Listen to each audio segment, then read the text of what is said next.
السلام عليكم ورحمة الله وبركاته. حمدا لمن خلق الإنسان وعلمه البيان، والصلاة والسلام على رسول الله وعلى آله حزب الله وصحابه جند الله، وبعد. وقد قال الله تعالى في القرآن العظيم والفرقان المجيد: أعوذ بالله من الشيطان الرجيم، بسم الله الرحمن الرحيم. إن الدين عند الله الإسلام. الحج أشهر معلومات، فمن فرض فيهن الحج فلا رفث ولا فسوق ولا جدال في الحج. சங்கைக்குரிய உலமாக்களே, மரியாதைக்குரிய பெரியோர்களே, அன்பு சகோதரர்களே, அருமை தாய்மார்களே, சகோதரிகளே, எல்லாம் வல்ல அல்லாஹுவின் பேரருளும் நபிகள் நாயகம் ஸல்லல்லாஹு அலைஹி வஸல்லம் அவர்களது நல்லாசியும் நம் அத்தனை பேர் மீதும் நிலவுமாக. அல்லாஹும் அவனது ரசூலும் எந்தெந்த காரியங்களை எடுத்து நடக்க வேண்டும் என்று நமக்கு கட்டளையிட்டுள்ளார்களோ அவை அனைத்தையும் எடுத்து நடக்கவும், எவைகளை தவிர்த்து நடக்க வேண்டும் என்று உத்தரவு பிறப்பித்துள்ளார்களோ அவை அனைத்தையும் தவிர்த்து நடக்கவும் ஆரம்பமாக எனக்கும் உங்களுக்கும் நான் வசியத்து செய்து கொள்கிறேன். அல்லாஹ் தௌஃபீக் செய்வானாக. ஆமீன். சங்கையான பெருமக்களே, இன்றைய தினம் இந்த மதரசாவில் ஹஜ்ஜு குறித்து பேச வேண்டும் என்று கேட்டுக்கொண்டதற்கு இணங்க இன்ஷா அல்லாஹ் ஒரு குறிப்பிட்ட நேரம் அது தொடர்பான தகவல்களை நான் உங்கள் முன்னால் சமர்ப்பிக்கிறேன்.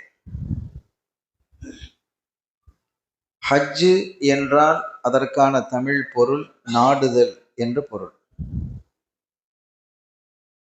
ஒரு விஷயத்தை நாம் நாடி செல்வதாக இருந்தால் அதற்கு ஹஜ்ஜ, நாடி சென்றான் என்று அதற்கு தமிழில் பொருள் கூறுவர்.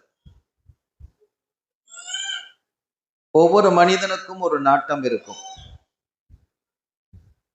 அந்த நாட்டத்தை ஹஜ்ஜு என்று சொல்லலாம்.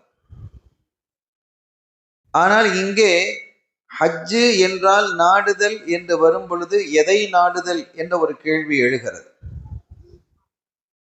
எதை நாடுதல்?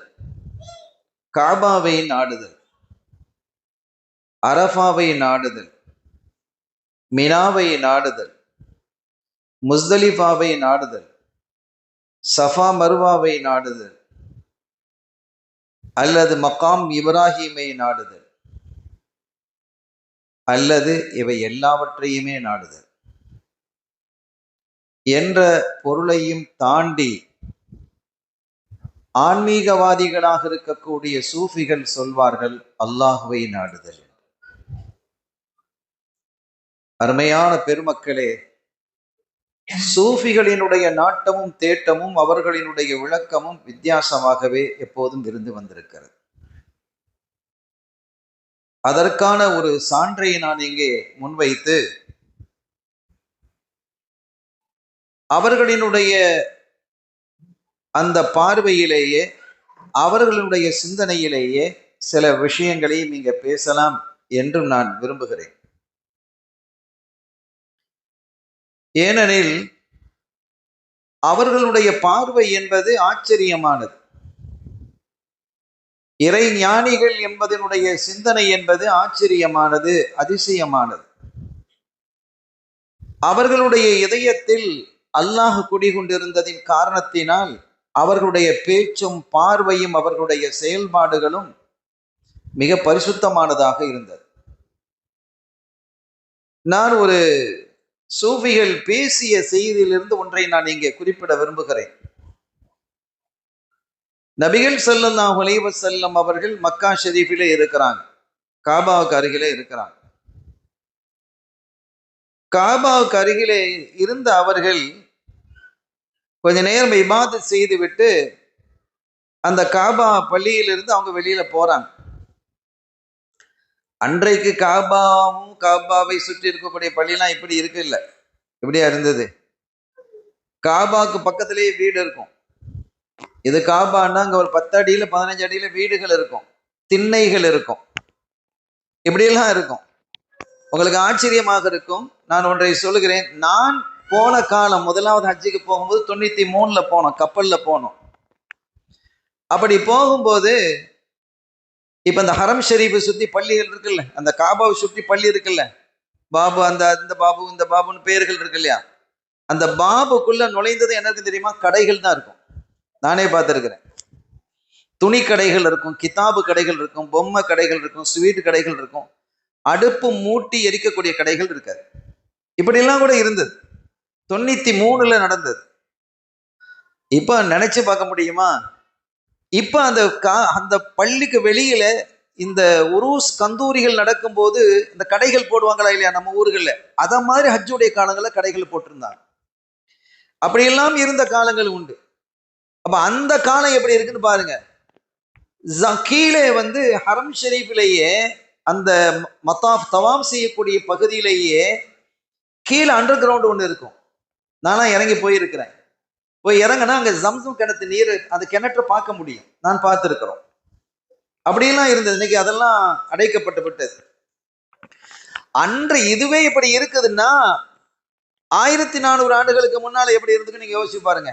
கடைகள், அது வீடு, திண்ணை, நிறைய திண்ணைகள் இருக்கும். அந்த திண்ணைகள்ல ஆட்கள் உட்கார்ந்து இருப்பாங்க. யாரு உட்கார்ந்து இருப்பாங்கன்னா கோத்திரமாக தான் இருப்பாங்க. அந்த குடும்பமாகத்தான் சேர்ந்து உட்காருவாங்க. அது அரபுகளினுடைய வழக்கம். இன்றும் இது இருக்கிறது. குடும்பம் என்று வரும்பொழுது ஒண்ணு சேர்ந்துக்கிடுவாங்க. இன்னைக்கும் அதே மாதிரி அந்த குடும்ப கோத்திர பாரம்பரியம் இன்னைக்கு வரைக்கும் அது இருக்குது. அதை பேணுவாங்க. அப்ப ஸல்லல்லாஹு அலைஹி வஸல்லம் அவர்கள் காபாவிலிருந்து வெளியில அப்படி போகும்போது எதிரில இருந்து ஒருத்தன் வர்றான். வலீத் இப்னு முகீரா. அவன் கொஞ்ச நேரம் நின்று பேசுறான். ஸல்லல்லாஹு அலைஹி வஸல்லம் எல்லாம் குடும்ப கோத்திரங்கள் தானே, எல்லாம் குறைஷிகள் தான். ரசூலுல்லாஹ் அவனுக்கு பிடிக்காது. ஆனாலும் கோத்திரம், குடும்பம், குறைஷி வரும்போது சும்மா பேசிக்கிறது. அப்படி பேசிட்டு அவன் உள்ள வர்றான். ஒருத்தர் கேட்கிறான், நீ யாரோட பேசினா அப்படின்னு ஒருத்தர் கேட்கிறான். அப்படி கேட்கும்போது இவன் பதில் சொல்றான், அபுத்தர் அப்படிங்கிறான். அபுத்தரோடு நான் பேசினேன் என்று குறிப்பிடுகிறான். இந்த அபுத்தர்ன்னு சொன்னா என்ன அர்த்தம் அப்படின்னா, வாரிசு இல்லாதவர்னு அர்த்தம். அரபு உலகத்திலேயே அன்றைய காலத்தில் மிக கெட்ட வார்த்தை அபுத்தர் என்பது. அரபுகள் அப்படி பார்த்தாங்க.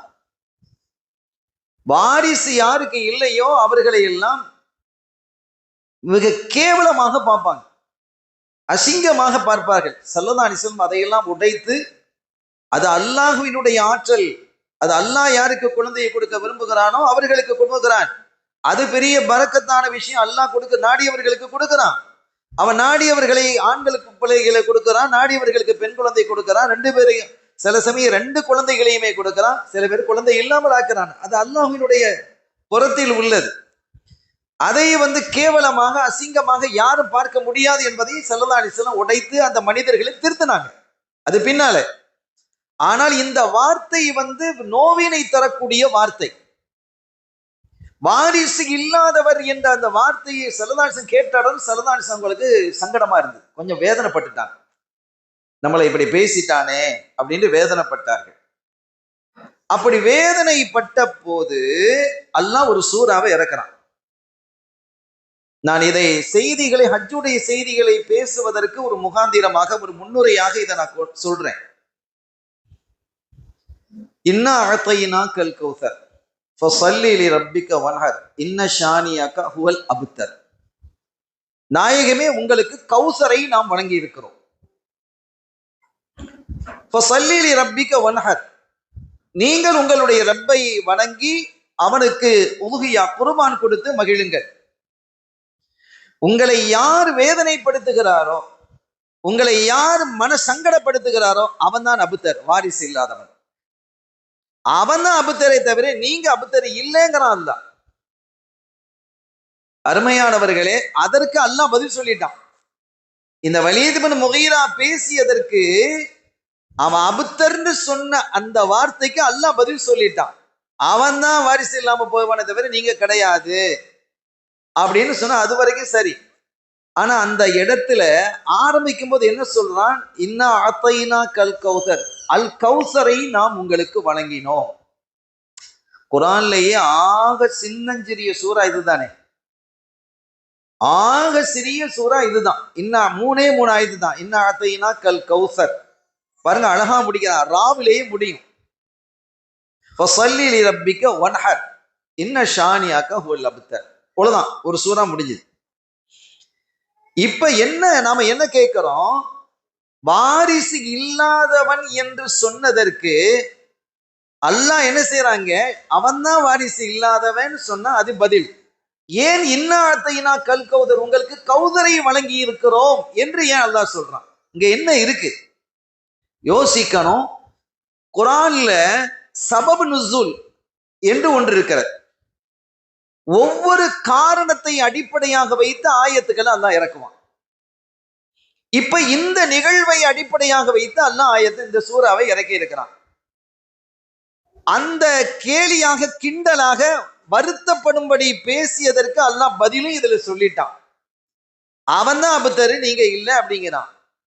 சரி, ஆனா இதற்கு கௌசருக்கு என்ன சம்பந்தம்? ஏன் உங்களுக்கு கௌசரை நாம் வழங்கினோம் என்று அல்லாஹ் குறிப்பிடுகிறார்.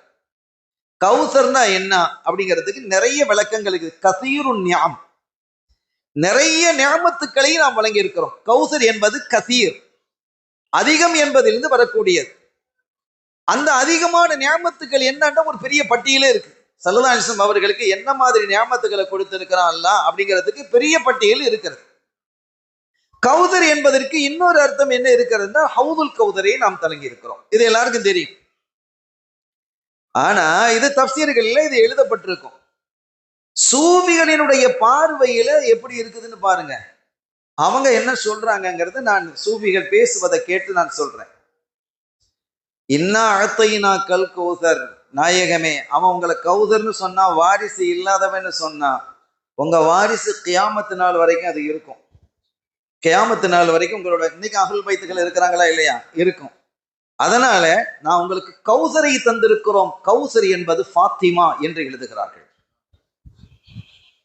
இந்த எவ்வளவு பொருத்தமாக இது அமைகிறது என்று பாருங்கள். கௌசரை அல்லவா நாம் தந்திருக்கிறோம், ஃபாத்திமாவை உங்களுக்கு வழங்க இருக்கிறோம் ரலியல்லாஹு தஆலா அன்ஹா. அதன் வழியாக கியாம பரிபந்தம் வரை அந்த தொடர் இருக்கும். கியாமத்து வரைக்கும் அந்த அஹ்லுல் பைத்துகள் இருந்துகிட்டே இருப்பாங்க என்ற ஒரு அற்புதமான ஒரு விளக்கத்தை அறிஞர்கள், சூஃபியாக்களான அறிஞர்கள் குறிப்பிடுறாங்க. எனவே சூஃபிகளுடைய பார்வை என்பது தனித்தன்மை வாய்ந்தது என்பதை இங்கே நான் என்ன செய்கிறேன் சொல்வதற்காக இந்த ஒரு உதாரணத்தை நான் கொண்டு வந்தேன். அந்த வகையிலே ஹஜ்ஜு என்றால் நாடுதல் என்றால் என்ன நாடுதல் நீங்க வச்சுக்கலாம்.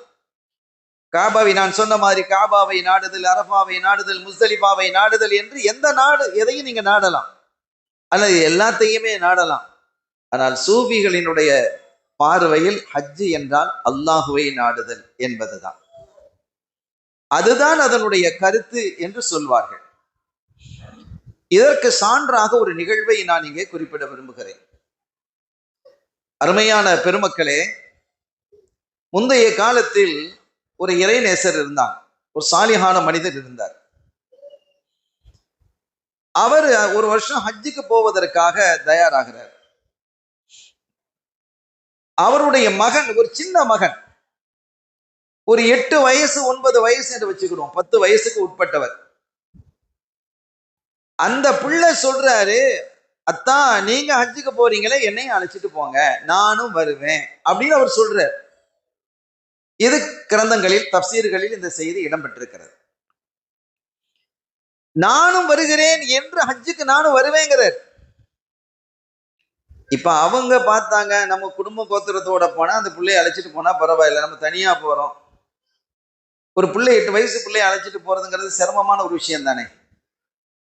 அப்ப அவங்க சொன்னாங்க, இல்ல மகனே, கொஞ்ச நாள் போகட்டும், கொஞ்ச நாள் என்ன செய்யட்டும், போகட்டும், அதுக்கப்புறம் நம்ம இன்ஷா அல்லாஹ் பார்க்கலாம் அப்படிங்கிற மாதிரி எவ்வளவு போனாங்க. ஆனா அவரை திருப்திப்படுத்த முடியல, போயே ஆகணும் நிக்கிறார். அப்ப அந்த காலத்துல பிளைட் டிக்கெட்டு விசா ஒன்றும் கிடையாது, நினைச்சா போகலாம். ஆனா போறதுங்கிறது இன்னைக்கு மாதிரி லேசா இருக்கிறது இல்லை. ஒட்டகத்திலேயோ குதிரையிலேயோ கோவேரி கழுதையிலேயோ தான் பிரயாணிக்கணும், அல்லது நடந்து போகணும். எனவே இப்படி ஒரு சிரமமான நிலையில பிள்ளைய கூட்டிட்டு போறதுங்கிறதுலாம் ஒரு கஷ்டமான ஒரு நிலை தானே. அதனால் எவ்வளவோ தவிர்த்து பார்த்த போது முடியாது, நான் வருவேன் என்று அடம்பிடிக்கிறார். அப்படியெல்லாம் அடம்பிடிக்கக்கூடிய பிள்ளை அல்ல அவர். ஆனா இந்த விஷயத்தில் அடம்பிடிக்கிறார். நல்ல பிள்ளை, அவர் அத்தாக்கே தெரியும் தன் பிள்ளை சாலிகான பிள்ளை, அழகான முறையில வளர்ந்து வருகிறார். ஒரு கண்ணியமான பிள்ளை, நல்ல ஒழுக்கம், பண்பு, கட்டுப்பாடு எல்லாம் அந்த வயசுலயே இருக்குது. இப்போ உள்ள காலத்துல நம்ம பிள்ளைகள்லாம் எந்த மாதிரி எல்லாம் வளர்ந்துட்டு இருக்குங்கிறத நம்ம யோசிக்கணும். யாருக்கு பின்னாலேயே போய்கிட்டு இருக்கிறாங்க நம்ம பிள்ளைகள்லாம். பொம்பளை பிள்ளைகள்லாம் யாருக்கு பின்னால போறாங்க, வீடு வீடா போய் நீ அவனுக்கு ஓட்டு போடு இவனுக்கு ஓட்டு போடு நம்ம பிள்ளைகள்லாம் சொல்லுது. கேவலமா இருக்கு. புர்காவையும் போட்டுட்டு நிக்காபையும் போட்டுக்கிட்டு ஒரு அசிங்கமான அரசியல் செய்யக்கூடியவனுக்காக ஓட்டை கேட்டு ஓட்டு வேட்டையாடக்கூடிய இந்த காலகட்டத்தில், ஏன்னா இந்த நேரம் அந்த மாதிரி நேரம், நம்ம பேச வேண்டிய நேரம். ஏன்னா இமாம் கசாலி ரஹ்மஹுல்லா சொல்லுவாங்க, உங்களுடைய உரைகள், குறிப்பாக ஜும்மா உடைய உரைகளை நீங்கள் எப்படி அமைக்க வேண்டும் என்றால் அந்த காலத்தில் எது அவசியமோ அதை பேசணுங்கிறாங்க உலமாக்களை பார்த்து. இன்றைக்கு என்ன தேவையோ, சமூகத்திற்கு எது தேவையோ அதை நீங்கள் பேசுங்கள் என்கிறார்கள். இது அவங்களுடைய ஆர்டர், அவங்களுடைய வழிமுறை, அவங்களுடைய வழிகாட்டுதல். எனவே இன்னைக்கு நம்ம பார்க்கிறோம், நம்ம நாட்டில் எலெக்ஷன் நடக்க இருக்குது. ஒரு பெரிய கூட்டம் ஒருத்தனுக்கு பின்னால போய்கிட்டே இருக்கு. அது யாரும் போகட்டும், ஆனா நம்முடைய சமுதாயம் போகிறது என்பது பெரிய வேதனையானது. நம் பெண்கள் வெளியிலே வந்து கதறுகிறார்கள். நீ யாரை பார்த்து கதறுகிறாய்? யார் அவன்? யாரை பார்க்கறதுக்கு நம்ம துடிக்கணும்? உன் தாய் தந்தையரை மரணித்து விட்டால் நம்ம கனவுல வரணும்னு விரும்பலாம், நாதாக்கள் நம்முடைய கனவுல வரணும்னு விரும்பலாம். உலகத்திலேயே கனவிலே அதிகமாக பார்க்க வேண்டும் என்று விருப்பப்படப்படக்கூடியவர்கள் யார் என்றால் முஹம்மது ரசூலுல்லாஹி ஸல்லல்லாஹு அலைஹி வஸல்லம். ரசூலுல்லாஹ்வை பார்க்கணும்னு நீ விரும்பு. அதை விட்டுட்டு அசிங்கமான வாழ்க்கைக்கு சொந்தக்காரன ஒருவனை பார்க்க முடியலையே என்று அழுகிறாயே. யாரோ ஒருத்தர் அழுதுனா நமக்கு கவலை இல்லை, நம்ம ரத்தம் அழுகுது, நம்ம சமுதாயத்து பெண் அழுகிறார். நம்முடைய பிள்ளைகளை சரியான முறையில் வார்த்தெடுக்க வேண்டும், வளர்த்தெடுக்க வேண்டிய பொறுப்பு பெற்றோருக்கு இருக்கிறது என்பதையும் இந்த உரையின் வழியாக நான் போதிக்கிறேன். ஆக இங்கே இந்த சாலிகான மனிதர் தன்னுடைய பிள்ளையை சிறப்பாக வளர்த்திருக்கிறார். பிள்ளைய நல்ல பிள்ளைதான், ஆனால் இந்த விஷயத்துல இவ்வளவு அடம்பிடிக்கிறாரே என்று ஆச்சரியமாக இருந்தது அவருக்கு. வேறு வழி இல்லாம பிள்ளைய கூட்டிட்டு போறாங்க. பல நாட்கள் பிரயாணத்திற்கு பிறகு புனிதமான மக்கத்துல் முக்கர்ரமாவிற்கு வந்து சேர்ந்தாச்சு. அப்ப அந்த காலம், இப்பமெல்லாம் நமக்கு ஹோட்டல் தானே, எல்லா இடங்களையும் ஹோட்டல்ஸ் இருக்குது. ஹோட்டல்ல நம்ம என்ன செய்வோம், தங்குவோம். அந்த காலத்துல எப்படி இருப்பான்னு கேட்டா வீடுகள் தான் எடுப்பாங்க அந்த காலத்துல. ஏன்னா இந்த வரலாறுகளை நம்ம கொஞ்சம் தெரிஞ்சு வச்சுக்கிட்டோம். அந்த காலத்துல பெரும்பாலான அரபுகள் என்ன செஞ்சிருவாங்கன்னா, அவங்க அடிக்கடி ஹஜ் செய்யறவங்க தானே, அவங்க அந்த ஹஜ்ஜுடைய காலங்களில் வெளியில போயிடுவாங்க. தங்களுடைய வீடுகளை வாடகைக்கு விட்டுட்டு வெளியில போயிடுவாங்க, அல்லது வேற ஏதாவது ஒரு பகுதியில போய் தங்கிக்கிடுவாங்க. கொஞ்ச நாளைக்கு தங்கிக்கிறது, கொஞ்ச நாள் கிட்டத்தட்ட 2 மாசம் இருக்கும். அந்த காலத்துலலாம் அப்படிதான், 2 மாசம் என்ன செய்வாங்க, இருப்பாங்க. குறைஞ்சது 2 மாசம் இருப்பாங்க. இப்ப சில பேர் 3 மாசம் இருப்பாங்க, 4 மாசம் இருப்பாங்க. அதற்கு தகுந்தவாறு அந்த இடங்களை தேடி போய் இருப்பாங்க. ஆனா இவ்வளவு பெரிய கூட்டம்லாம் இருக்காது அந்த காலத்துல. இப்ப வர்ற மாதிரி 40 லட்சம் 50 லட்சம் பேரா இருந்தது கூட்டம், அப்படிலாம் இல்லை. அவ்வளவு பெரிய கூட்டங்கள்லாம் அதுல இருக்காது. நீங்கள் சொன்னால் நம்புவீர்களோ என்னவோ தெரியல, நாங்க 93ல போனோம்னு சொன்னா இல்லையா, பாங்கு சொல்லும் பொழுது மஸ்ஜிது மதீனா ஷரீஃப்ல நாங்க இருக்கும்போது லொஹருக்கு பாங்கு சொல்லுதுன்னு வைங்க, சொல்லி 15 நிமிஷத்துல உதாரணத்துக்கு இகாமத்து சொல்லுவாங்க. பாங்கு சொல்லிய பிறகு பக்கத்துல இருந்தது மஸ்ஜித் நபவிக்கு பக்கத்துல நாங்க தங்கின ஹோட்டல் தந்திருந்தாங்க. அங்கிருந்து இறங்கி இங்க வர்றதுக்கு ஒரு 3-4 நிமிஷம் ஆகும். நாங்க ஒரு ரெடியா இருப்போம். பாங்கு சொன்ன உடனே சில சமயங்கள்ல அதுக்கு முன்னாலே வந்துடுது. சில பொழுது பாங்கு சொல்லக்கூடிய நேரத்தில் நாங்கள் வந்தாலும் ரௌதத்துல் ஜன்னால போய் தொழ முடியும். பாங்கு சொன்னதுக்கு பிறகு வந்தாலும் முதல் சஃபிலே நின்று தொழ முடியும். எப்படி இருக்கு நீங்க பாத்துக்கங்க. அப்படி நாங்க இப்ப நினைச்சே பார்க்க முடியுமா? உள்ளே போக முடியல. அப்ப அந்த மாதிரி ஒரு காலகட்டத்துல அந்த சிறுவனை அழைத்து கொண்டு அந்த பெரியவர் என்ன செய்கிறார் என்றால், ஒரு வீட்டுல தங்கிட்டு எல்லாம் ரெடி பண்ணி தவாஃபுக்காக வேண்டி என்ன செய்யறாங்க, முதல்ல வர்றாங்க.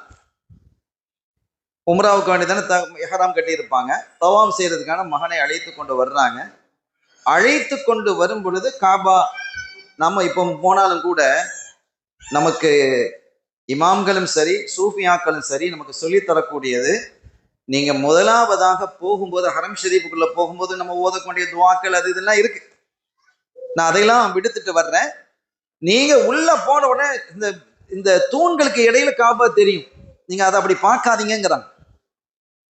காபாவை இந்த இடையில அப்படி நம்ம தேடி தேடி பார்த்துருவோம். நம்முடைய தேட்டம் இருக்கும், நாட்டம் இருக்கும், ஆசை இருக்குமா இல்லையா, காபாவை பார்க்கணும். அப்ப நம்ம என்ன செய்வோம், இப்படி காபாவையே நம்ம தேடிட்டு போவோம். நம்முடைய கண்கள் காபாவையே தேடும். அது நியாயமானது. ஆனா அப்படி வானாங்கிறாங்க, வேண்டாம், நீங்க அப்படி பார்க்காதீங்க, நீங்கள் குனிந்து கொண்டே செல்லுங்கள். அந்த ஏரியாக்கு, நீங்க தூண் இல்லாத ஏரியாக்கு நீங்க வெளியில வந்துடுவீங்க பாத்தீங்களா, அப்ப பார்க்கும்போது காபா முழுமையாக தெரியும். உங்களுடைய பார்வை முழுமையாக காபாவில் படட்டும் என்கிறார்கள். அது உங்களினுடைய கல்புக்கு ஒரு பெரிய வெளிச்சத்தை தரும் என்கிறார்கள். நீங்க துண்டு துண்டா பார்த்துட்டு போகும்போது ஏற்படக்கூடிய ரசனைக்கும் முழுமையாக நீங்கள் பார்க்கும்போது ஏற்படக்கூடிய ரசனைக்கும் இடையிலே டிஃபரண்ட், சோ மச் டிஃபரண்ட், பெரிய வித்தியாசம் இருக்கிறது. நீங்கள் ஆச்சரியப்பட்டு போவீர்கள். எனவே காபாவை நீங்க அப்படி பார்க்க வேண்டும் என்கிறார்கள். அந்த மாதிரி தன்னுடைய பிள்ளைய வளர்த்திருக்கிறாங்களா, அழைச்சுக்கிட்டு வந்தாங்க. அப்படி வந்து காபாவை பார்த்ததும் தான் தாமதம். அந்த பிள்ளை ஓ என்று கத்தியது. அந்த பிள்ளை அப்படி கத்தி கீழே விழுந்துருச்சு.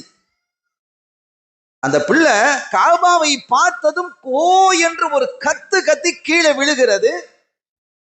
அது கீழே விழுந்த பிள்ளையை பதை போடு பிள்ளை இல்லையா, சின்ன பிள்ளை, என்ன ஆச்சு அப்படின்னு தட்டி பார்க்கிறார். பெரிய கூட்டம்லாம் அங்க இல்லை.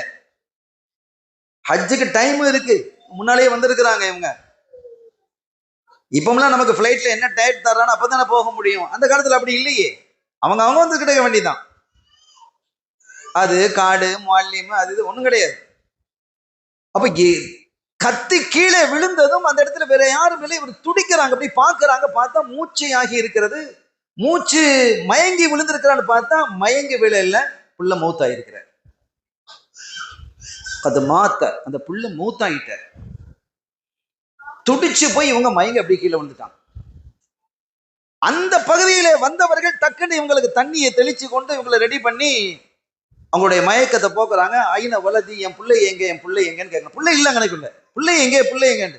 அப்ப அவங்க சொன்னாங்க, நாங்க பிள்ளையெல்லாம் பார்க்கலையே, நீங்க இங்க மயங்கி கிடந்தீங்க, நாங்க தண்ணியை தெளிவிச்சோம். இல்லை, என் பிள்ளையோட நான் வந்தேனே, என் பிள்ளையோட அல்லவா நான் வந்தேன். சிறு வயது பிள்ளை, 10 வயசுக்கு குறைவானது என்று வைத்துக் கொள்வோம். இந்த பிள்ளை மயங்கி கீழே விழுந்தது. மயங்கினான் என்று பார்த்தேன், அவன் மூத்தாகிட்டான். என் பிள்ளை இங்கதானே இருந்தான், இங்கதானே மயங்கி மூத்தாகி கிடந்தான், எங்க என்று கதறுகிறார். அப்ப சொல்றாங்க, நாங்க யாரும் உங்க பிள்ளைய நாங்க பார்க்க இல்லை, யாருமே பார்க்க இல்லை. அப்படியே அவங்க திகைச்சு போய் நிக்கிறாங்க. அப்போது ஒரு அசரீரி முழங்குகிறது.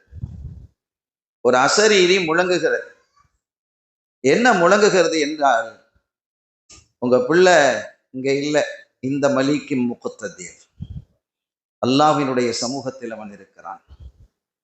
என்ன நடந்தது என்றால் அதற்கு விளக்கம் எழுதுனாங்க. இப்போ நான் எங்க மாமா வீட்டுக்கு போறேன் அப்படின்னா யாரை பார்க்கப்போம்? மாமாவை பார்ப்போம். எங்க மாமி வீட்டுக்கு போறேன், யாரை பார்க்கலாம்? மாமியை பார்க்கலாம். என் அண்ணன் வீட்டுக்கு போறேன், யாரை பார்க்கலாம்? அண்ணனை பார்க்கலாம். என் தம்பி வீட்டுக்கு போறேன், யாரை பார்க்கலாம்? தம்பியை பார்க்கலாம் என்று இருக்குமா இல்லையா?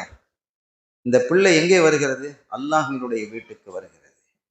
அந்த பிள்ளையுடைய கல்வில என்ன இருந்தது என்றால், அல்லாஹ்வி வீட்டுக்கு சென்றால் அல்லாஹ்வை பார்க்கலாம் என்று அந்த அல்லாஹ்வின் மீதான பற்றையும் பிரியத்தையும் அந்த தந்தை அந்த பிள்ளைக்கு கொடுத்திருந்தார். அல்லாஹ் ரசூலுடைய மஹப்பத்தை நம்முடைய பிள்ளைகளுக்கு நிறைவா கொடுத்துரும். கொடுத்தா இந்த தருதல்களை மாதிரி, இந்த தறிக்கட்ட கூட்டம் மாதிரி நம்ம பிள்ளைகளை வளராது. இந்த 2 அல்லாஹ் ரசூலினுடைய மஹப்பத்தை சரியாக வழங்கிடணும்.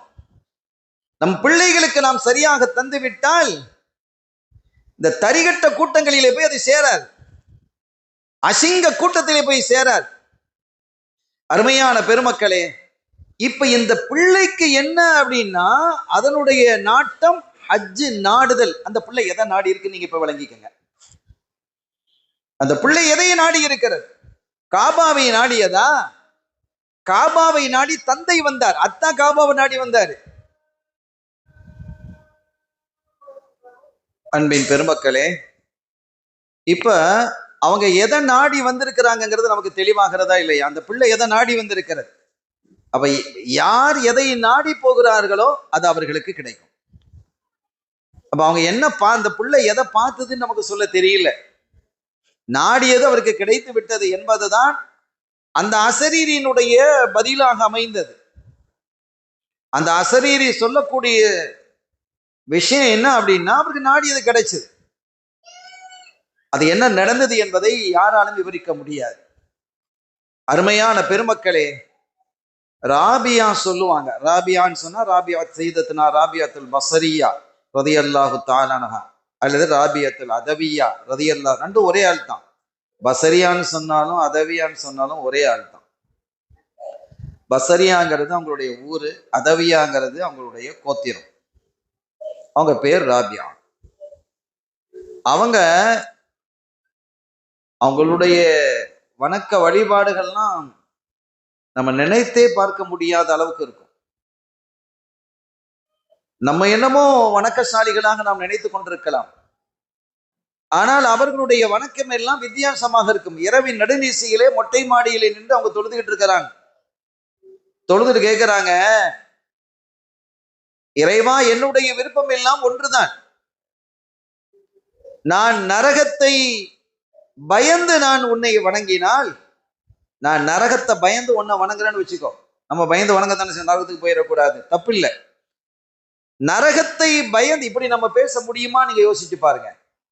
நம்மால இப்படி ஒரு துஆவை நம்ம கேட்க முடியுமான்னு நினைத்து பாருங்கள். நரகத்தை அஞ்சி நான் உன்னை வணங்கினால் என்னை நரகத்தில் போட்டுவிடு. எப்படி கேட்க முடியும்? சொர்க்கத்தை ஆசைப்பட்டு நான் உன்னை வணங்கினாலும் என்னை நரகத்தில் போடு. சொர்க்கத்தை கேளுங்கன்னு ஹதீஸ் இருக்குது, நரகத்தை விட்டு பாதுகாப்பு தேடுங்கன்னு ஹதீஸ் இருக்கு. நரகத்தை நான் அஞ்சி வணங்கினால் என்னை நீ நரகத்தில் போடு. சொர்க்கத்தை ஆசைப்பட்டு நான் உன்னை வணங்கினால் என்னை நரகத்தில் போடு. ரெண்டையும் நரகத்தில் போடு. ஆனால் உன்னை உனக்காகவே நான் வணங்கினால் உன்னை எனக்கு தா என்று கேட்கிறான். அவங்களுடைய நாட்டமெல்லாம் எதுவாக இருந்தது? அல்லாஹுவாக இருந்தது. உன்னை அப்ப நம்முடைய வணக்கம் யாருக்காக இருக்கணும்? அல்லாஹ்வுக்காக இருக்கணும். சொர்க்கத்தை நாடியோ நரகத்தை வெறுத்தோ பயந்தோ இருக்கக்கூடாதுங்க. அவங்களுடைய நினைவு, அவங்களுடைய நாட்டம், அவங்களுடைய கொள்கை, அவங்களுடைய மனசு அப்படி கல்வி. இப்ப நாம அல்லாட்ட சொர்க்கத்தை கேட்க கூடாதான்? கேட்கணும் அப்படிங்கிறாங்க. நம்ம மக்காமுக்கு அதை கேட்கணும். அந்த நிலைக்கு வரும்போது பார்த்துக்கலாம். அது எப்ப நம்ம யோசிக்கணும். அது லேசான விஷயமா? அந்த படித்தரத்துக்கு வருவது என்பது ஆச்சரியமாக இருக்கும். ராபியா தொழுதுகிட்டு இருக்கிறாங்க ரலியல்லாஹு தஆலா அன்ஹா. அவங்க வீட்டுக்கு ஒரு திருடன் வர்றான். திருடுறதுக்காக வர்றான். திருடுவதற்காக வந்தா, நம்ம வீட்டுல வந்தா எத்தனை நகை இருக்கும், டிவி இருக்கும், போன் இருக்கும், பணம் இருக்கும், ஏதாவது இருக்கும். அங்க என்ன இருக்கு? ஒண்ணும் கிடையாது. ஒது செய்யறதுக்கான ஒரு கேத்தல், அந்த காலத்துல கேத்தல் வச்சிருப்பாங்களே, அந்த இதுல கேத்தல தண்ணி இருக்கு, ஒரு கேத்தல் இருக்கு, அதான் இருக்கு, வேற ஒண்ணும் இல்லை. இவனும் தேடி தேடி பார்த்துட்டு, என்னடா இப்படி ஒரு வீடா, இது ஒரு வீடா, இது இவ்வளவு கஷ்டப்பட்டு சுவரேறி குறித்து நம்ம உள்ள வந்திருக்கிறோம், இது ஒண்ணுமே இல்லை, இது என்னடா வீடு, இது ஒரு வீடா அப்படின்னு நம்ம ஆச்சரியப்பட்டு போனான். ஆச்சரியப்பட்டுட்டு அது ரெண்டு விதமான வரலாறுகள் இருக்குது. அவன் அந்த கேத்தலை எடுத்துட்டு போனதாக, அந்த கேத்தலை எடுத்துக்கிட்டு இப்போ அந்த கதவை திறந்துட்டு இப்போ வெளியில போயிடலாம் இல்ல, கதவை திறந்து வெளியில போன பார்த்தா கதவு தெரியல, கண் தெரியல. இவன் என்னடானா அந்த கேத்தலை கீழே வச்சான், கண் தெரிந்தது. இது ஒரு ஒரு ரிவாயத், ஒரு லைன்ல போகுது. மொத்தத்துல ஒரு அசரீரி முழங்கியது. இவ்வளவுக்கு ராபியா அந்த நேரத்தில் தூங்கி கொண்டிருந்தார்கள் என்ற தகவல் இருக்கு. ராபியா தூங்கிட்டு இருக்கிறாங்க. அந்த நேரத்தில் இவன் கேத்தலை தூக்கிட்டு போறான். அப்படி கேத்தலை அந்த பாத்திரத்தை தூக்கி கொண்டு செல்லும் பொழுது கண் தெரியாமல் போனது. என்னடா இது, கண் தெரியாம போச்சு கேத்துல கீழே வச்சான் கண் தெரியுது, தூக்குனா கண் தெரியல. ஒரு கேத்தலுக்கு கண் தெரியாம போதா? அதான் அவங்க தூங்கிட்டு தானே இருக்கிறாங்க. அப்போ ஒரு அசரீரி முழங்குகிறது, என் ராபியா தூங்கி கொண்டிருக்கிறார், ராபியாவுடைய ரப்பாகிய நான் விழித்துக் கொண்டிருக்கிறேன், அவங்களுக்கு பாதுகாவலா நான் இருக்கிறேங்கிறான். என்ன மக்காம்ல ராபியா இருந்திருப்பாங்க ரலியல்லாஹு தஆலா, நீங்க யோசிச்சு பாருங்க என்ன நிலையில அவங்க இருந்திருப்பாங்க. அப்போ இன்னொரு செய்தியில வரும் பொழுது இவன் தேடி தேடி பார்த்து பெருசா ஒண்ணும் கிடைக்கல அப்படிங்கும் போது அவங்க கூட சொல்றாங்க, அந்த கேத்தலை நீயே எடுத்துக்கப்பா, அதுல தண்ணி இருக்கு, அதுல உதச்செஞ்சு 2 ரக்காத்து நீ தொலைப்பா, நீ தொழு என்று சொன்ன பொழுது இந்த மகுடிக்கு கட்டுப்பட்ட பாம்பு மாதிரி அவன் அப்படியே என்ன செஞ்சுட்டான், பயந்து அந்த வார்த்தையில், அது என்ன அவங்களோட வார்த்தையெல்லாம் லேசான வார்த்தை இல்லை, நூறானியத். அதெல்லாம் அந்த வார்த்தை எல்லாம் நூறானியத். நாம் பேசுவதற்கும் அவர்கள் பேசுவதற்கும் இடையிலே வித்தியாசம் இருக்கிறது. புகாரியிலே ஒரு ஹதீஸ் வருது, பல உலமாக்கள் பேசி நீங்க கேட்டிருப்பீங்க, அநேகமா எல்லா உலமாக்களும் இதை பேசியிருப்பாங்க. அல்லாஹ் சொல்வதாக சொல்லுவாங்க. அந்த ஹதீதுங்கிறது 2 வகை இருக்கு, ஹதீதுன் நபவி, ஹதீதுல் குதுசி. ஹதீதுன் நபவிங்கிறது ரசூல் ஸல்லல்லாஹு அலைஹி வஸல்லம் சொன்னது, செஞ்சது, அவங்களுக்கு முன்னால நடந்தது, அவங்க அங்கீகரிச்சது, இதெல்லாம் ஹதீதுன் நபவி. ஹதீதுல் குதுசி என்றால் அவங்க சொல்லும் போது சொல்லுவாங்க, அல்லாஹ் சொன்னான் என்று சொல்லி ஒரு செய்தியை சொல்லுவாங்க, அது ஹதீதுல் குதுசி. குர்ஆன் தான் குர்ஆன் சொல்லிடுவாங்க, இது அல்லாஹ்விடம் வகை வந்தது, இது குர்ஆன், இந்த சூறாவுல இதை பதிங்க, இந்த சூறாவுல இதை பதிங்க, இப்படி எழுதுங்கன்னு சொல்லுவாங்க. இதை எழுதுங்கன்னு கூட சொல்ல மாட்டாங்க. ஹதீதுல் குதுசி அது அல்லாஹ் சொன்னா அப்படின்னு சொல்லி ஒரு செய்தியை சொல்லுவாங்க. அந்த செய்தியில ஒண்ணு என்னன்னா, புகாரியில் இடம்பெறுகிறது, ஒரு அடியானை நான் நேசிக்க ஆரம்பித்துட்டால் ஃபர்லான வணக்கங்களை கொண்டு அவன் என்னை நெருங்குகிறான், அதற்கு பிறகு நஃபிலான வணக்கங்களை கொண்டு என்னை நெருங்குகிறான்.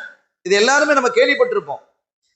அப்படி நெருங்கி விட்டால் அவனை நான் நேசிக்க ஆரம்பிக்கிறேன், நான் அவனை நேசிக்க ஆரம்பித்தால் அவன் பார்க்கும் பார்வையாக நான் இருப்பேன்கிறான். நீங்க நல்லா கேட்கணும், அவன் பார்க்கும் பார்வையாக நான் இருப்பேன், அவன் பிடிக்கும் பிடியாக நான் இருப்பேன், அவன் நடக்கும் நடையாக நான் இருப்பேன், அவன் கேட்கும் செவிப்புலனாக நான் இருப்பேன் என்கிறான். அல்லாஹ்வுக்கு என்ன தடை இருக்கு? அல்லாஹ்வுக்கு ஏதாவது தடை இருக்கா? இதை பார்க்க முடியாது, இதுக்கு பின்னால என்ன நம்ம பார்க்க முடியுதா? பார்க்க முடியல. கண்ணாடி போட்டிருந்தாலும் கூட உத்து உத்து தான் பார்க்கணும் இல்லையா? இந்த சோருக்கு பின்னால் என்ன இருக்கு நமக்கு தெரியாது, இந்த சோருக்கு பின்னால் என்ன நடக்கிறதுங்கிறது தெரியாது. அல்லாஹ்வினுடைய பார்வை என்பது மறைந்ததில்லை. அடர்ந்த காட்டுக்குள் அடர்ந்த இருளிலே ஒரு இலை உதிர்ந்தாலும் கூட அதையும் அல்லாஹ் பார்க்கிறான், அறிகிறான். அவனுடைய செவிப்புலன் என்பது வேறு, அவனுடைய பார்வை என்பது வேறு. இப்போ அவர்கள் பார்க்கும் பார்வையாக எனது பார்வை இருக்கிறதுன்னு கூட அல்லாஹ் சொல்லல, நானாக இருக்கிறேன்கிறான். இதுக்கெல்லாம் நிறைய விளக்கங்கள் சூபிகள் எழுதுவாங்க, அதெல்லாம் பெரியவங்களோட சன்னிதானத்தில் உட்கார்ந்து அதை படிக்கணும். அதை நம்ம சொல்றதுக்கு உண்டான ஆற்றல் நமக்கு இல்லை. அல்லாஹ்வினுடைய பார்வையாக அவருடைய பார்வை இருக்கிறது என்று அல்லாஹ் சொல்லல. அவர்கள் பார்க்கும் பார்வையாக எனது பார்வை என்று அல்லாஹ் சொல்லல. என்ன சொல்றான்? அவர்கள் பார்க்கும் பார்வையாக நான் இருக்கிறேன் என்கிறான். இது ஒரு பெரிய ஆச்சரியமான விஷயம். எனவே இவர்கள் ராபியத்துல் பஸ்ரியா ரலியல்லாஹு அன்ஹு இது சொன்னதும், இப்ப இவங்க பேசுற பேச்சா யார் இருக்கிறான்? அல்லாஹ் இருக்கிறான்னு சொல்றான்ல, அப்படியே ஆடிட்டான். அவனும் ஒது செஞ்சு 2 ரக்காத்து ஒரு ரூம்ல, அதுல தான் அவங்க தொழுவாங்க, அந்த ரூம்ல கொண்டு வந்து தொழுதுட்டு அவன் வெளியில வந்துட்டான். அப்படி வெளியில வரும் பொழுது அவன் ரொம்ப நேரம் சுஜூதுல இருந்தான். போதுமா நீ தலையை உயர்த்து, உன்னை நான் பொருந்தி கொண்டேன் என்று ஒரு சப்தம் வருது. உன்னை நான் பொருந்தி கொண்டேன் என்று சத்தம் வருது.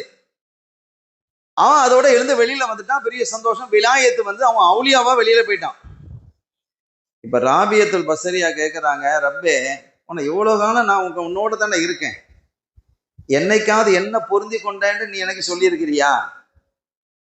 இவ்வளவு காலம் நான் உன்னோட இருக்கிறேன், ஒரு நாளாவது நீ என்ன பொருந்தி கொண்டேன்னு எனக்கு சொல்லல.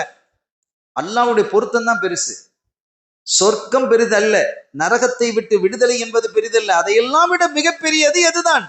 அல்லாஹ்வினுடைய பொருத்தம் தான். அல்லாஹ்வுடைய பொருத்தத்துக்கு மேல எதுவும் இல்லை. அல்லாஹ்வுடைய ரிலா, அந்த பொருத்தத்துக்கு மேல் எதுவுமே கிடையாது சகோதரர்களே. அப்ப அந்த பொருத்தத்தை நான் வழங்கி விட்டேன், உன்னை நான் பொருந்தி கொண்டேன் என்று அல்லாஹ் சொல்லுகிறான். என்னடா இது, ஒரு கள்ளன், அந்த கள்ளன் என்னோட வீட்டுல திருட வந்தவன நான் பிடிச்சி உன் சமுதாயத்தை உன் சன்னிதானத்தில் நான் கொண்டு வந்து நான் நிறுத்தி இருக்கிறேன், உங்ககிட்ட கொண்டு வந்தது நிறுத்தியதே நான், அவனை பொருந்திக்கிட்டே நீ சொல்ற, ஆனா இவ்வளவு காணாம என்கிட்ட நீ சொல்லலையே. அல்லாஹ் சொன்னான், ராபியா அவனை பொருந்தினது எதுக்கு தெரியுமா? அவனை பொருந்தினது எதுக்கு தெரியுமா? உங்க இடத்துல அவன் நின்று தொழுததுனால தான், நீங்க தொழும் இடத்தில் அவன் நின்று தொழுததால் தான் அவனை நான் பொருந்தி கொண்டேன் என்கிறான். சில விஷயம் இருக்குது அல்லாஹ் வெளிப்படுத்த மாட்டான். தன்னுடைய நேசர்களை அவன் என்ன செய்வான், கொஞ்ச நாள் விட்டு வைப்பான். தான் யார் நீ யார் அப்படிங்கிறத என்ன செய்ய வெளிப்படுத்துறது இல்லை. எனவே இந்த ராபியத்துல் பஸ்ரியா ரலியல்லாஹு தஆலா சொல்றாங்க, நான் சொர்க்கத்தை ஆசித்து உன்னை வணங்கினால் என்னை நரகத்தில் போடு, நரகத்தை பயந்து உன்னை வணங்கினால் நரகத்தில் போடு, உன்னை உனக்காகவே நான் வணங்கினால் உன்னை எனக்குத்தான் என்று கேட்கிறான். இது எவ்வளவு ஆழமான விஷயம். இதுதான் நாடுதல். ஹஜ்ஜு என்பதற்கு இதெல்லாம் பொருள். இந்த ஹஜ்ஜுங்கிற வார்த்தையை தான் இப்ப பேசிட்டு இருக்கிறேன். நாடுதல் என்பதற்கு இன்னும் ஹஜ்ஜுன்னா என்ன அப்படிங்கிறதுக்கு நம்ம உள்ள போக இல்லை. அதுக்கு போறதுக்கு நேரம் இருந்தா நம்ம போவோம். இந்த செய்தியை நம்ம முதல்ல இன்ட்ரோடக்ஷன் சரியாக, இது எல்லாமே இன்ட்ரோடக்ஷன் தான், ஒரு முன்னரே தான் அது. அப்ப இவ்வளவு பெரிய நாட்ட தேட்டத்தோடு அவங்க என்ன செஞ்சிருக்க இருந்திருக்கிறாங்க. ஒரு இறைநேசர் ஒரு தெரு வழியா போயிட்டு இருக்கிறாங்க. அப்படி தெரு வழியாக சென்று கொண்டு இருக்கும் போது அது அவங்க வந்து சுன்னத்தான நோன்பு வச்சிருக்கிறாங்க. அவங்களுடைய முரீதீன்கள், அவங்களுடைய மாணவர்களோட போயிட்டு இருக்கிறாங்க. அந்த காலத்துல தண்ணீர் பிரச்சனைங்கிறது ரொம்ப பெரிய பிரச்சனை. தண்ணீர் பிரச்சனை என்பது ரொம்ப பெரிய பிரச்சனையா இருந்தது. இன்னைக்கு பிரச்சனை இருக்கா இல்லையா? ஆந்திரால இருந்து காவேரி தண்ணி தரமாட்டேங்கிறான். கடல்ல போய் தண்ணி விழுந்தாலும் பரவாயில்ல, தமிழ்நாட்டுக்கு தரமாட்டேங்கிறான். கேரளால தண்ணி தரமாட்டேங்கிறான். அவன் முல்லை பெரியார இன்னும் பெருசா கெட்டுவேங்கிறான். கெட்டினா தண்ணி இங்க உள்ள வராது. இப்படி எத்தனையோ பிரச்சனைகள். ஒரே நாடுங்கிறான், ஒரே நாடு என்று சொல்லிக் கொண்டே என்ன செய்யுது, தண்ணியை தரமாட்டேங்கிறான். இப்ப தண்ணீருடைய பிரச்சனை இப்பவுமே இருக்கு, இல்லாம இல்லை. விவசாயம், நம்ம குடிக்கிறதுக்கு தண்ணி இருக்குது, மினரல் வாட்டர் இருக்குது அப்படின்னாலும் கூட விவசாயத்துக்கு தண்ணீர். இப்ப இந்த காலத்துல எப்படி இருக்குன்னா, அந்த காலத்துல தண்ணீர் பிரச்சனை பெரிய பிரச்சனை, ரொம்ப பெரிய பிரச்சனையாக ஒரு காலகட்டத்தில் இருந்தது. எந்த அளவுக்குன்னா ஸல்லல்லாஹு அலைஹி வஸல்லம் அவர்கள் இந்த தண்ணீர் துறையை பற்றி நிறைய பேசி இருக்கிறாங்க. எவ்வளவு அழகா பேசி இருக்கிறாங்க தெரியுமா? தண்ணீரை தடை செய்யக்கூடாது அப்படின்னா, தண்ணீரை தடை செய்யக்கூடாது. 2 சஹாபிகளுக்கு இடையில பிரச்சனை வந்தது.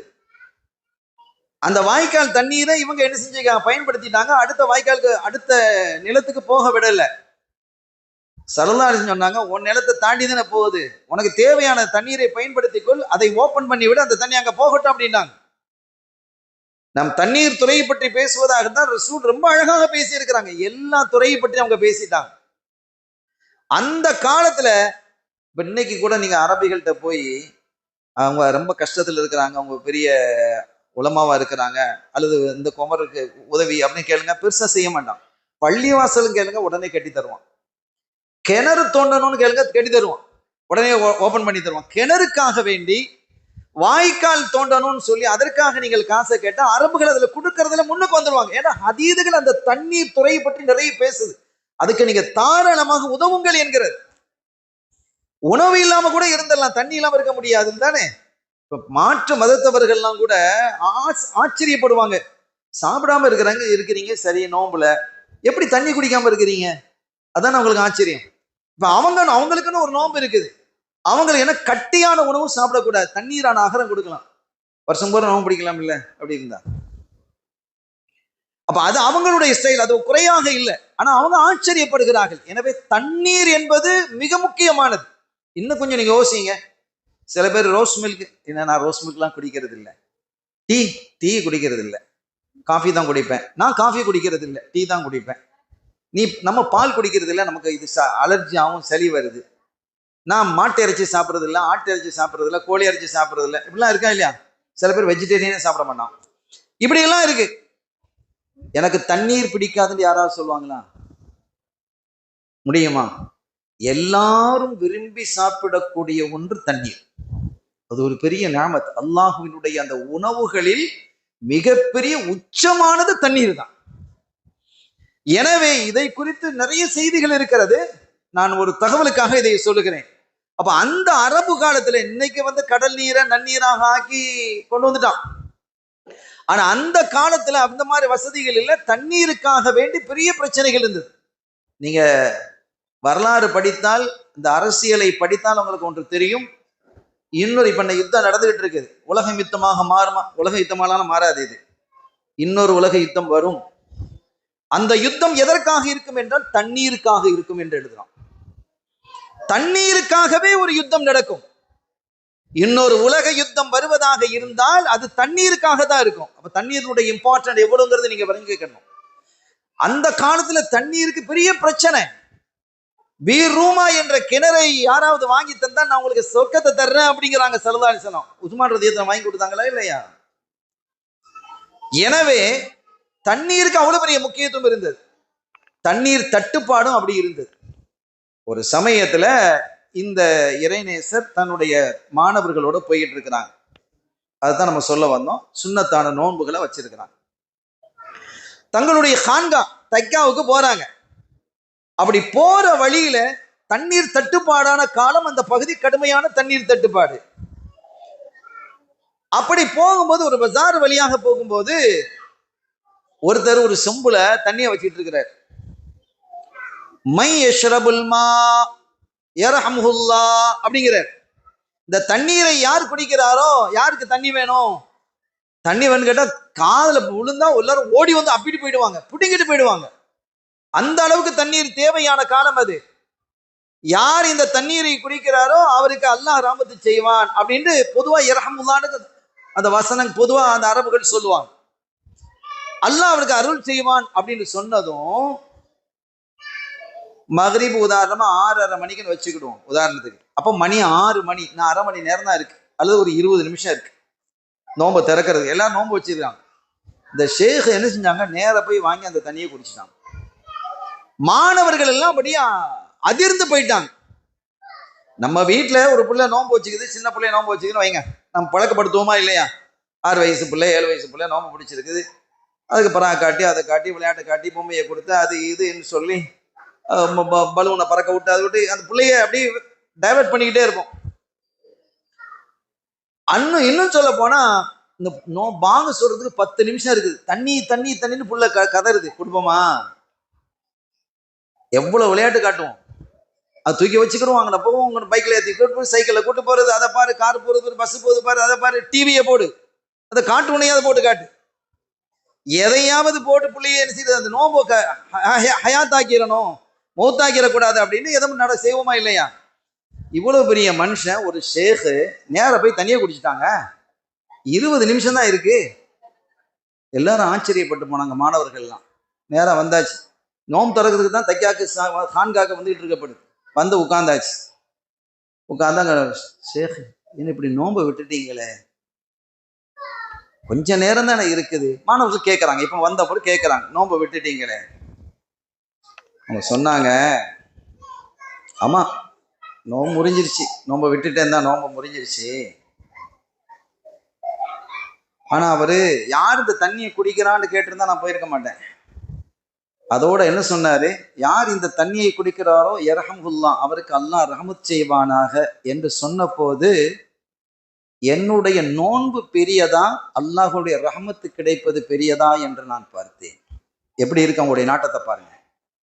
நான் என்னுடைய நோன்பின் மீது நம்பிக்கை வைப்பதை விட அல்லாஹ்வினுடைய ரஹ்மத்தின் மீது நம்பிக்கை வச்சு நான் அதை போய் குடிச்சிட்டேன். என்னுடைய நாட்டம் அதுவாக இருந்தது. நம்ம செய்யக்கூடிய அமலை விட அல்லாஹ்வினுடைய ரஹ்மத்தின் மீது என்ன செய்ய நம்பிக்கை அதிகமா இருக்கணும். நம்முடைய நாட்டங்கள் எல்லாம் அல்லாஹ்வை நோக்கி இருக்கணும் என்பதற்காக இந்த தகவல்களை நான் குறிப்பிடுகிறேன். சங்கையான பெருமக்களே, இப்படி ஹஜ்ஜு என்றால் நாடுதல், எதை நாடுதல் என்பதை நீங்க தான் முடிவு செய்யணும். அவங்க முடிவு செஞ்சுக்கிற வேண்டியதான், நான் முடிவு செஞ்சுக்கிற வேண்டியதான். அப்படியெல்லாம் அல்லாஹ்வை முழுமையாக நாடி நாம் இருக்க முடியுமா? அந்த பக்குவத்துக்கு முடியும். முடியாதது என்பதில்லை, முடியாமல் அவங்கெல்லாம் இருந்தாங்க. அந்த பக்குவத்துக்கு நம்ம மேலே ஏறி வர்றதாக இருந்தால் நம்முடைய வாழ்க்கையில் பரிசுத்தம் இருக்கணும், தூய்மை இருக்கணும், ஒழுக்கம் இருக்கணும், பண்பு இருக்கணும், ஹலாலான உணவு இருக்கணும், நம்முடைய ரிஸ்க் ஹலாலாக இருக்கணும். ஹராம் எப்போது கலக்கிறதோ அப்போது அந்த எண்ணங்கள் அது தூய்மையாக இருக்காது, நம்முடைய அமல்கள் பரிசுத்தமாக இருக்காது. எனவே இந்த வகையிலே நம்முடைய எண்ணங்களை பரிசுத்தமாக்கி கொண்டால் நம்முடைய இபாதத்துகளும் பரிசுத்தமாக இருக்கும். இன்னமல் அமாலும் பின்னியாத், உங்களுடைய செயல்பாடுகள் அத்தனையும் எண்ணங்களை அடிப்படையாக வைத்தே இருக்கிறது என்கிறார்கள் கண்மணி முஹம்மது ரசூலுல்லாஹி ஸல்லல்லாஹு அலைஹி வஸல்லம் அவர்கள்.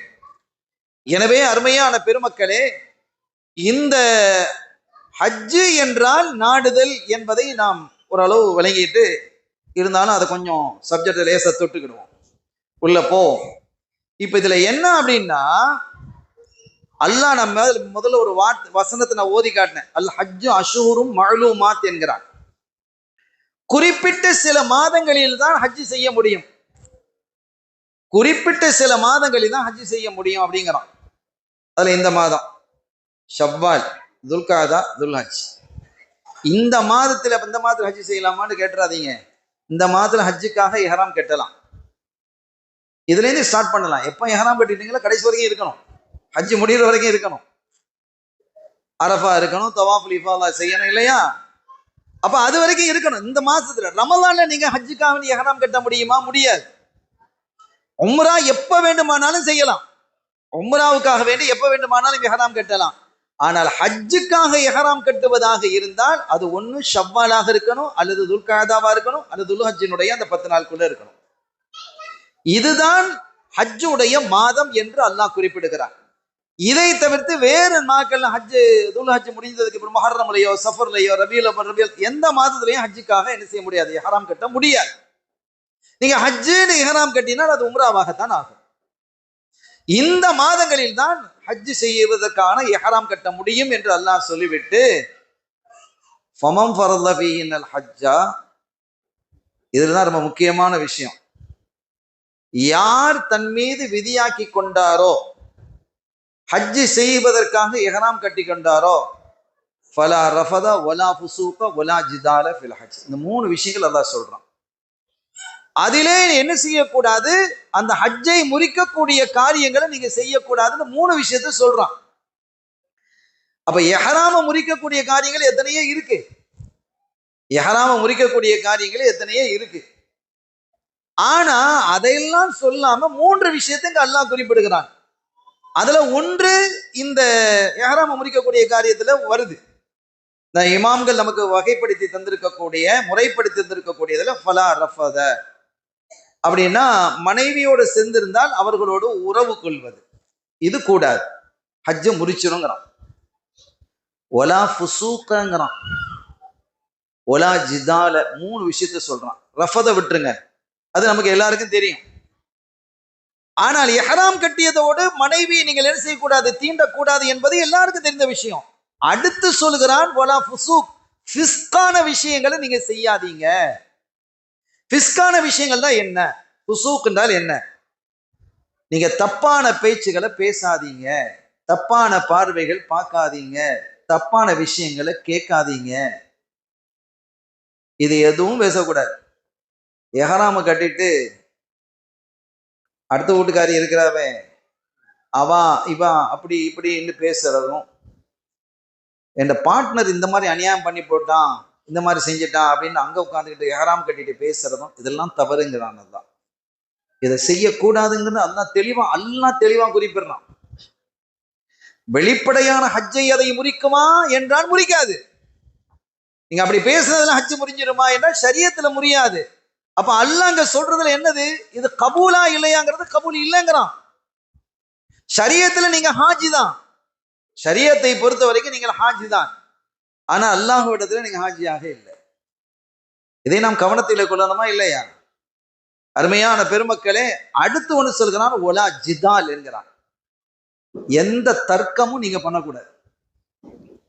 நமக்கு போயிருப்போம் மினால, அரஃபால, டென்ட்ல இருக்கும்போது நம்ம பெட்ல அர்த்தம் படுத்து கிடப்போம். இதெல்லாம் நிறைய நடக்கும். பெட்ல நம்ம பெட்டே கபரை விட சின்னதா இருக்கு, அப்படித்தானே இருக்கு. ஒரு பெட்டு தருவாங்க, அது கபரை விட சின்னதாக தான் இருக்கும். இப்போ இதெல்லாம் நம்ம பக்குவப்படுத்துது. ஹஜ்ஜுங்கிறது ஒரு மனிதனை பக்குவப்படுத்தக்கூடியதாக அமையும். ஹஜ்ஜு பக்குவப்படுத்தக்கூடியதாக அமையணும். ஒரு மனிதனை பக்குவப்படுத்தினால்தான் அவன் ஹஜ்ஜு செய்தான்னு அர்த்தம். அங்க போய் சண்டை போட்டுக்கிட்டு இருக்கிறான்னு சொன்னா அங்க யாரெல்லாம் வர்றா? நீங்க பாருங்க, எல்லா மொழி பேசக்கூடியவனும் வர்றான், எல்லா நிறத்தவனும் வர்றான், எல்லா கலாச்சாரம் உள்ளும் வர்றான். நீங்க பாத்தீங்களா, சில பேர் இந்த உடையை உடுத்துட்டு வர்றது பாத்தீங்களா? இந்த ஆப்பிரிக்காஸ் எல்லாம் வருவாங்க, உடையெல்லாம் பார்த்தோன்னு சொன்னா அதுல ஒரு குடும்பமே அந்த உடைக்குள்ள போயிடலாம், அவ்வளவு பெரிய உடையை போட்டு வருவான். இப்ப இப்படி எல்லாம் டிஃபரெண்டா இருக்கும். அந்த மாதிரி மனிதர்களோடு அல்லாஹ் நம்மளை இணைத்து வைக்கிறான். இதுல வேறுபாடு இல்லை என்கிறான், நீங்கள் வேறுபாடு பார்க்க கூடாது என்கிறான். அங்கே ஜிதால் தர்க்கம் செய்யாதீர்கள் என்கிறான். நான் உங்களுக்கு ஆரம்பத்தில் சொன்னேன், நம்ம 93ல போகும்போது அந்த கீழே நாங்க ஒதுச்சதுக்கு போவோம். காபா அந்த தவாப் செய்யற இடத்துலயே கீழே அந்த ஜம்சம் கிணற பார்க்கலான்னு சொன்னோம் இல்லையா? அந்த இடத்துல நிறைய பைப் வச்சிருப்பான், கீழே பைப் இருக்கும், அதை ஒதுச்சிடும். அது கிட்டத்தட்ட ஒரு 100 பைப் இருக்கு.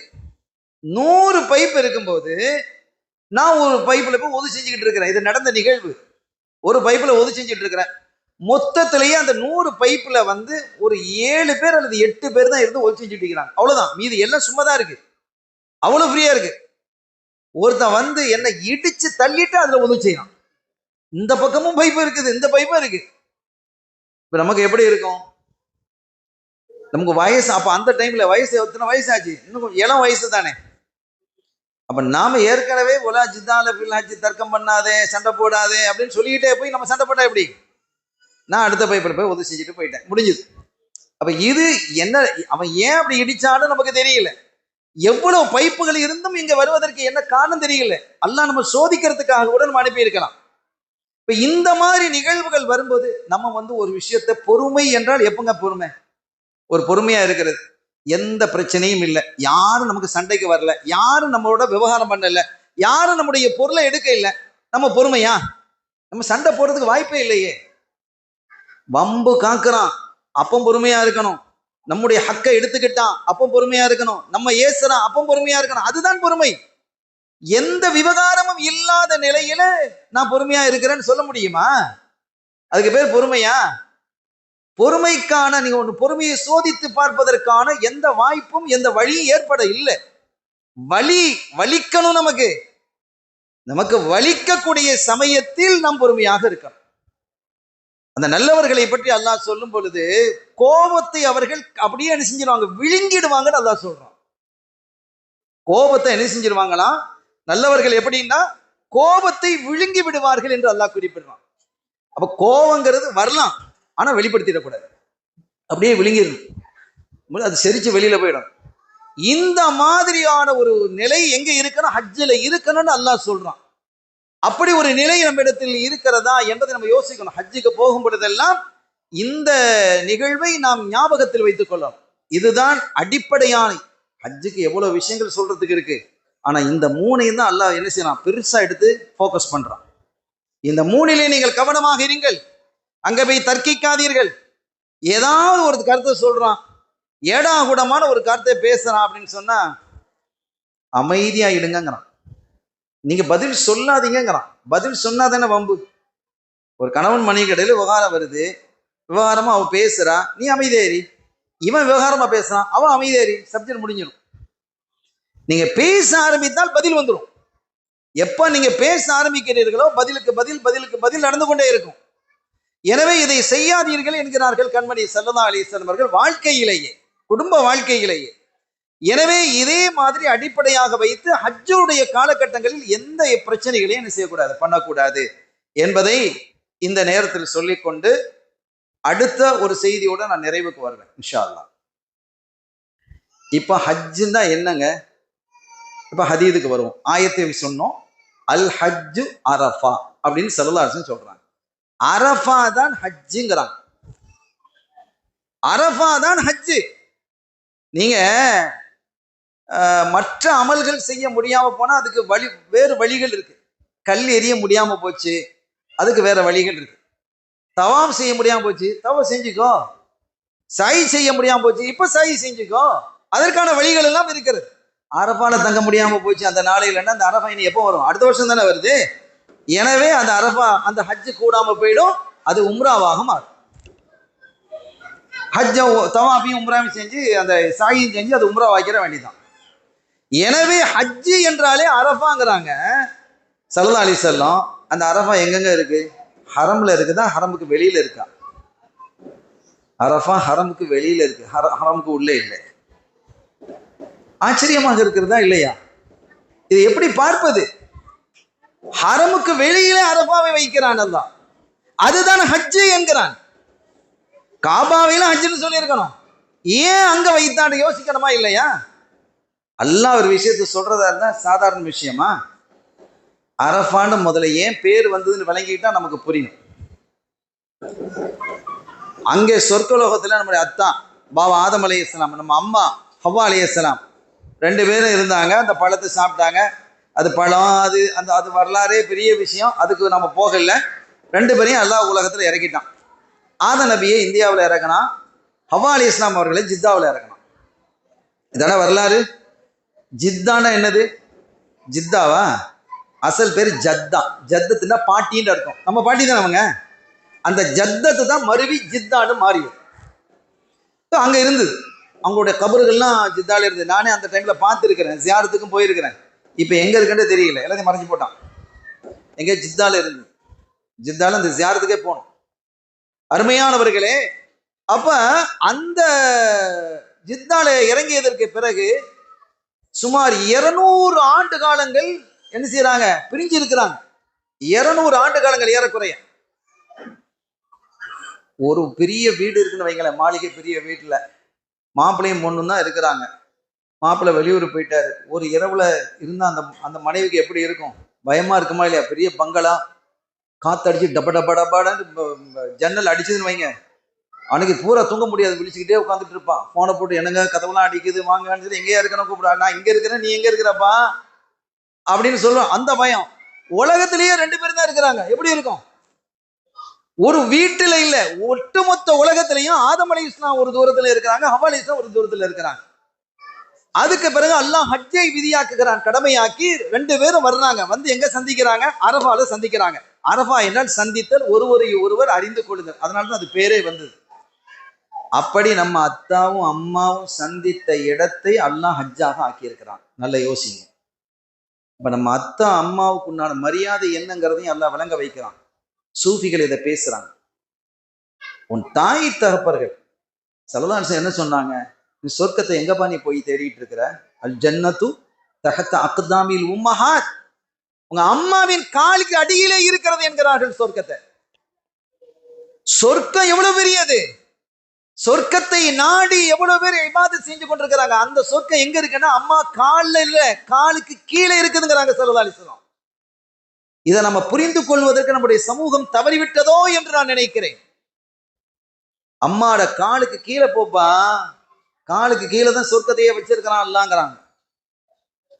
அப்ப சொர்க்கத்தை விட தாயினுடைய பாதம் மேலாகிடுதா இல்லையா? அந்த அம்மாவும் அத்தாவும் சந்தித்த இடத்தை அல்லாஹ் ஹஜ்ஜாக ஆக்கினார். அதே மாதிரி ஒவ்வொரு மினாவை எடுத்துக்கொண்டால், முஸ்தலிஃபா எடுத்துக்கொண்டால், அதற்கு பின்னால் எல்லாம் ஒரு வரலாறு இருக்கிறது. மகாம் இப்ராஹிம் என்று ஒரு இடம் இருக்கு. காபாவுக்கு பக்கத்துல ஒரு கூண்டு இருக்குல்ல, இப்ராஹிம் அலைஹிஸ்ஸலாம் அவங்க நின்று காபத்துல்லாவை கட்டினாங்க. அப்படி கட்டும்போது ஒரு பாறைக்கு மேல ஏறி, கொஞ்சம் உயரமாயிடுச்சு. உயரமானா ஏணி வைக்கணுமா இல்லையா? ஏணி வச்சு கோக்காளியை போட்டு அவன் என்ன செய்வான்? போட்டு கட்டிட்டு போவான். அந்த காலத்துல ஏணிலாம் இல்லை, ஒரு கல்லை வச்சிருந்தாங்க. அந்த கல்லை போய் நிற்பாங்க. அந்த கல்லை லிஃப்ட் மாதிரி தூக்கிட்டோம் அவளை. அவங்க மேலே கட்டி முடிச்சுட்டு இறங்கணும்னு நினைப்பாங்க, அது தானா கீழே வந்துடும்.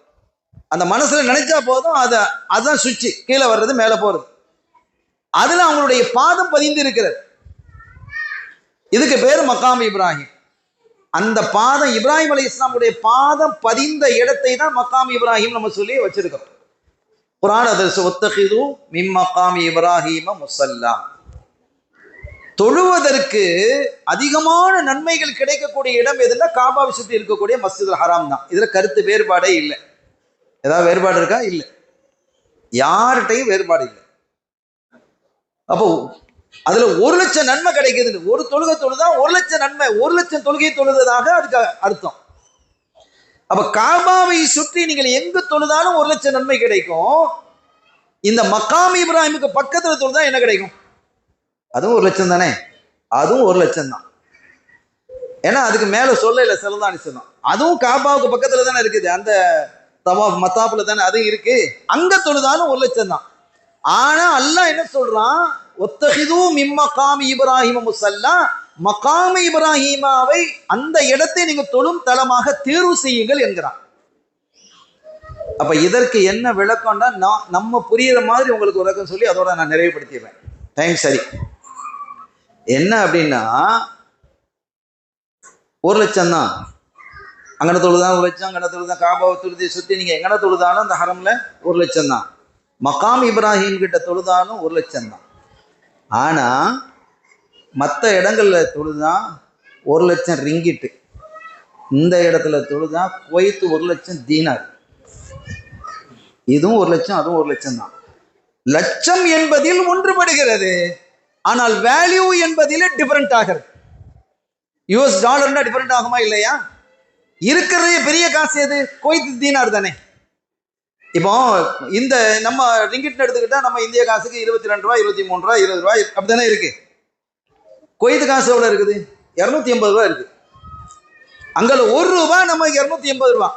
அப்போ இங்கேயும் 1,00,000 தான், அங்கும் 1,00,000 தான். ஆனா அந்த 1,00,000 ரிங்கிட் நீங்க வச்சுக்கோங்க. மற்ற இடத்து தொழுதா உங்க மலேசியா காசு, அங்க தொழுதா குவைத் காசு, மக்காம் இப்ராஹிம் மத்தியில் அது 1,00,000 தான்.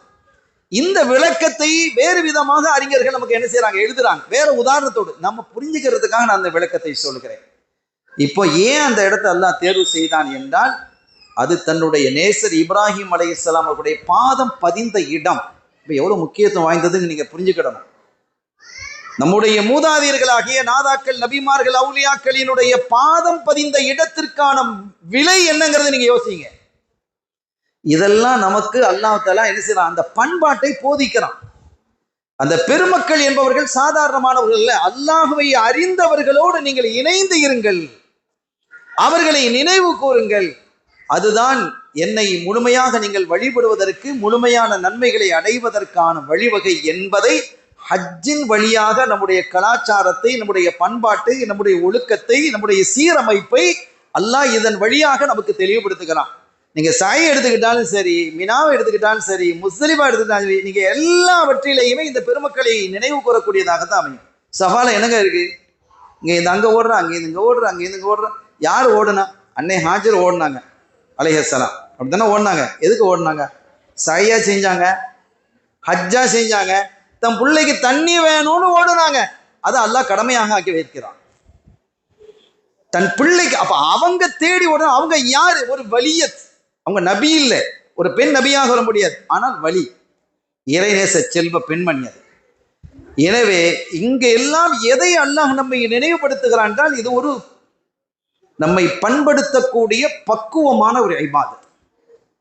எனவேதான் இமாம் கஸ்ஸாலி ரஹிமஹுல்லாஹ் சொல்வாங்க, ஒரு மனிதனுடைய ஹஜ்ஜு அங்கீகாரமானது என்பதற்கான அடையாளம், ஹஜ்ஜுக்கு முன்னால் அவன் எப்படி இருந்தானோ அதை விட சிறந்த ஒரு நிலைக்கு அவன் ஹஜ்ஜுக்கு பிறகு மாறிவிடுவான். அல்லாஹ் நம்மை அப்படி ஆக்குவானாக. அல்லாஹ் நம்மை பொருந்திக் கொள்வானாக. இந்த மஜ்லிஸை கபூல் செய்வானாக. நாம் பேசப்பட்டதனுடைய யதார்த்தத்தை அல்லாஹ் நம்முடைய இதயங்களிலே கொண்டு வந்து அவனை உண்மையாக அறிந்து வணங்கக்கூடிய நன்மக்களாக அல்லாஹ் நம்மை ஆக்கி அருள்வாளிப்பானாக. கண்மணி ஸல்லல்லாஹு அலைஹி வஸல்லம் நம்முடைய மஹப்பத்தை நம் இதயம் முழுவதுமாக தந்தருள் பாலிப்பானாக. பிஹக்கி ஹபீபிஹி ஸல்லல்லாஹு அலைஹி வஸல்லம். எல்லாம் வல்ல அல்லாஹ்வின் அருளையும் ஸல்லல்லாஹு அலைஹி வஸல்லம் ஷஃபாத்தையும் பெறுவோமாக. வாய்ப்பளித்தமைக்கு நன்றி. வாஹிர் தஅவானா அல்ஹம்துலில்லாஹி ரப்பில் ஆலமீன். வஸ்ஸலாமு அலைக்கும் வரஹ்மத்துல்லாஹி வபரகாத்துஹு.